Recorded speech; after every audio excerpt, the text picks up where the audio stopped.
Are you ready to ensure you never miss another important call by setting up seamless call forwarding with Twilio? First, log into your Twilio account. If you don't have one, you'll need to sign up. The process is quick and easy, and Twilio offers a free trial to get you started. Once you're logged in, navigate to the phone number section. In the left-hand navigation menu, this is where you'll manage your Twilio phone numbers. Select the Twilio phone number you want to configure call forwarding for. Click on the number to access settings. Scroll down to the configuration section. Here, you'll find options for handling incoming calls to this phone number. In the A Call Comes In section, you'll see a drop-down menu. Choose how you want Twilio to handle incoming calls. For simple call forwarding, select Webhook.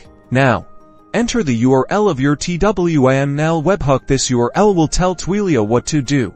When a call comes in, this webhook will forward the call to another phone number that you specify. Note: a TwiML webhook can be configured with online tool, such as TwiML bins to forward calls. This URL should point to a TwiML document that instructs Twilio to forward the call to your desired destination number. Be sure to format your TwiML document accordingly, so the call can be forwarded without fail. Finally, click the Save button at the bottom of the page to apply your changes, and that's it. Now, any calls to your Twilio number will be automatically forwarded to the destination you specified. You've successfully set up call forwarding with Twilio.